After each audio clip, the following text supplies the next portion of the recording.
బాధ్యత ఉంటుంది. బాధ్యత లేవండి? ప్రతి ఒక్కరికి బాధ్యత ఉంటుంది కదా. అందుకని యేసుప్రభు వారు తన సిలువనెత్తుకొని నన్ను వెంబడించిన వాడు నాకు పాత్రుడు కాడు. అర్థమైందా? ఏంటది? తన సిలువనెత్తుకొని నన్ను వెంబడింపని వాడు నాకు పాత్రుడు కాడు. సిలువ అంటే ఆయన సిలువను భుజాల మీద మోయటం కాదు. సిలువ అంటే బాధ్యత.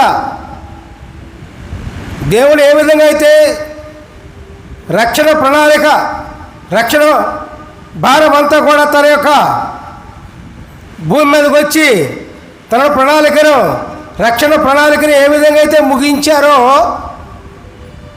అదేవిధంగా మనము చేయవలసిన బాధ్యతలను మనము చేసి ముగించాలి. ప్రియులారా, ప్రతి ఒక్కరికి ఒక బాధ్యత ఉంటుంది.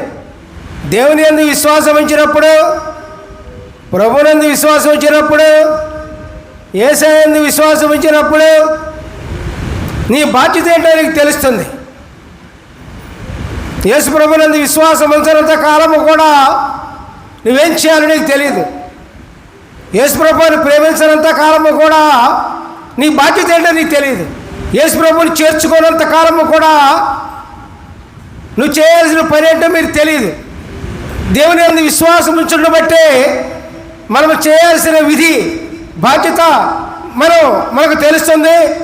దేవుని యొక్క సహాయంతో మన బాధ్యతను మనం నిర్వర్తించగలం. ప్రియులారా, దేవునికి స్తోత్రం.